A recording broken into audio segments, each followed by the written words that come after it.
We hope never to have to use the legislation prepared for a no-deal Brexit. A no-deal scenario is in nobody's interest, and yet the uncertainty around the negotiations obliges us to prepare for the worst. And in a time of uncertainty, we place great value in order and in stability. The preparations extend right across government, including in my own department. As this House will be aware, my department recently published the European Parliament Elections Amendment Bill of 2019, which will, when enacted, provide for the implementation of the recommendations in the report on European Parliament constituencies 2018 in full and without change. In summary, this bill will provide for the election of 13 MEPs in Ireland across the 3 recommended constituencies of Dublin, Midlands North West and South for the 2019 to 2024 parliamentary term. The bill will also make provision for a number of technical amendments to our European Parliament Elections Act of 1997 in order to implement certain requirements set out in the EU Council decisions of the 13th of July 2018, which itself aims to modernise the European Union's framework electoral law, known as the Act of 1976.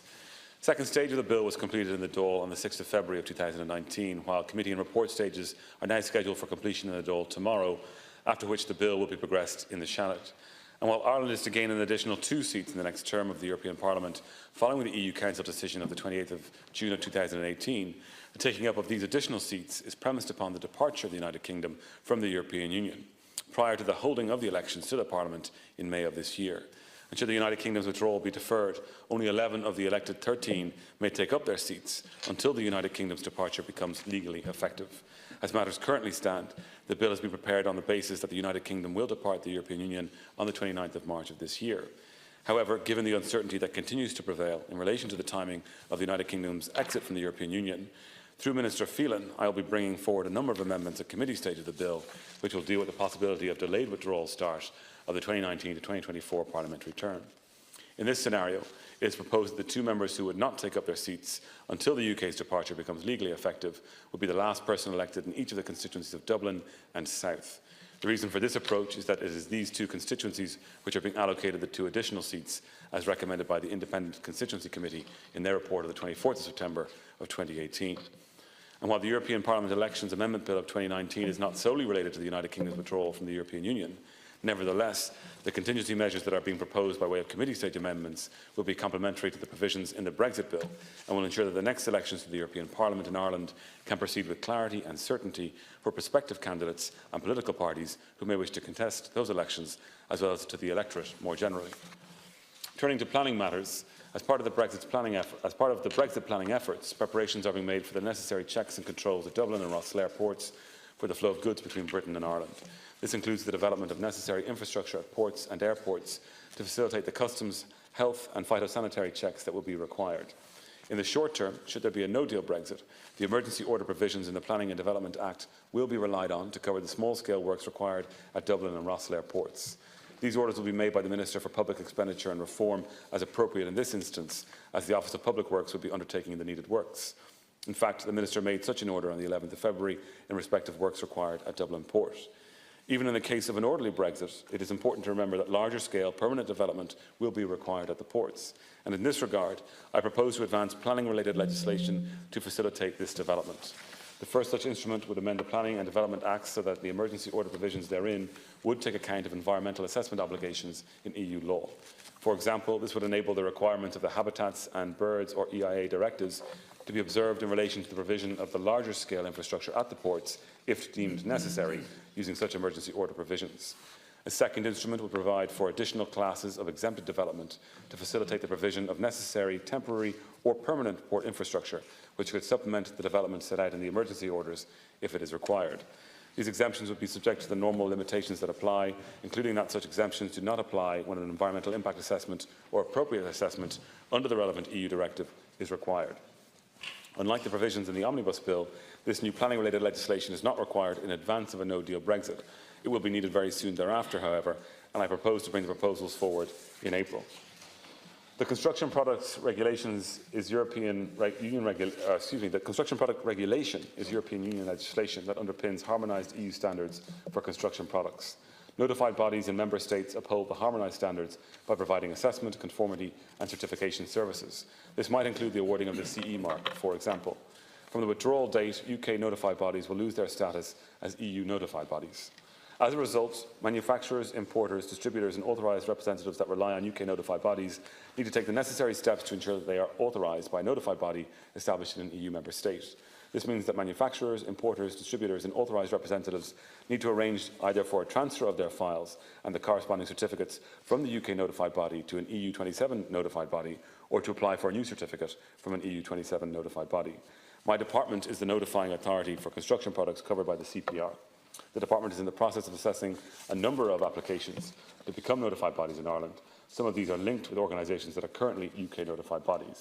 These organisations are establishing themselves in Ireland in the interest of becoming notified bodies here, so that they can continue to provide conformity assessment services to their clients in relation to construction products post-Brexit. The recognition of professional qualifications is another issue that arises in the context of Brexit, with potential impacts across the sectors, including the construction sector. In general, in the absence of an agreement and orderly Brexit after the 29th of March of 2019, UK nationals will be considered third country. Nationals and UK qualifications will be considered third country qualifications, with the consequential implications that that brings.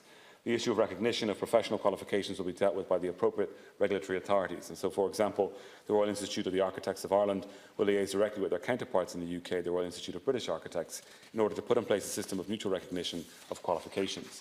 Crucially, they already have the capacity and the legislative powers to recognise third country qualifications and can continue to use this framework to recognise UK qualifications. A similar situation arises in respect of other key construction-related professions, such as surveyors and engineers. It's important to note that persons who have had their professional qualifications recognised under the current EU directives can continue to practice in either jurisdiction, subject, of course, to compliance with all regulations within that profession. In relation to the movement of labour generally, under the Common Travel Area, Irish and British citizens move freely, reside in either jurisdiction and enjoy associated rights and entitlements, including access to employment. The CTA predates Irish and UK membership of the EU and is not dependent on it. And detailed work is at an advanced stage to ensure that all necessary provisions are made in both jurisdictions so that the CTA continues to function effectively. The Government and the UK Government have committed to maintaining the CTA in all scenarios. The impact of Brexit on housing demand is by no means clear or certain. According to the ESRI, the macroeconomic effects of Brexit are significant and negative for the Irish economy. Both income levels and employment are expected to be lower in a no-deal scenario. In this respect, housing demand may be lower due to both of these factors. On the other hand, however, Brexit could lead to an increase in the number of people moving to Ireland from the United Kingdom. This could see an increase in the number of people coming to live and work, particularly in Dublin, which would therefore increase housing demand. The recently published report of the Joint Oireachtas Committee examining the potential impacts of Brexit on Ireland's housing market has made an important contribution to the debate around the implications of Brexit across the housing system, looking at some of the issues I have touched upon earlier, as well as potential demographic impacts. While the recommendations of the JOC are welcome, great care must be taken not to misinterpret a current scenario or recent trends, both immediately prior to and after UK withdrawal from the EU, as the likely long-term picture. It is agreed that there is a need for short-term contingency, but this should not dictate the long run to the extent that it would lead to a premature change of course. The national planning framework is based on long-term and mid-range demographic and econometric projections over the period to 2040. It is necessarily a long-term framework that will be subject to shorter-term fluctuations over the course of such a long timescale. The key variables for housing demand are the scale of and distribution of population growth and household composition, which in turn are a factor of economic performance.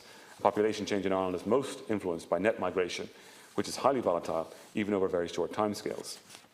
Average net inward migration was approximately 20,000 people per annum into Ireland between 1996 and 2016. But this ranged from a record high of 105,000 people in 2007 to minus 27,500 people in 2010, a swing of over 132,000 people in only 3 years. And the MPF strategy is based on average net migration of around 20,000 people and around 3% economic growth per annum to 2040. The MPF demographic forecast accords with the CSO expert group on population and labour force projections of 2018, the mid-range population growth scenario, which is regarded as most likely in the long run.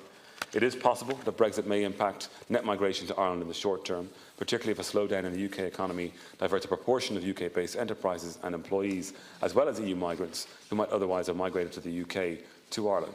This type of scenario is addressed by the expert group on population and labour force projections, high-range population growth scenario, which is based on average net migration of 30,000 people per annum into Ireland every year to 2040 and beyond. While this may be sustained and exceeded in the short to medium term, it would be unprecedented over a sustained period. If a significant trend becomes apparent that is likely to continue into the long run, national strategy will need to be reviewed accordingly. In the meantime, the Rebuilding Ireland housing construction target of 25,000 homes per annum will be met and exceeded by 2020, and the number of new housing units will continue to increase in the years beyond that. The National Planning Framework, published in 2018, identifies a need for this number to increase to 30,000 to 35,000 homes in the years to 2027. Any post-Brexit impact will be closely monitored and factored in accordingly.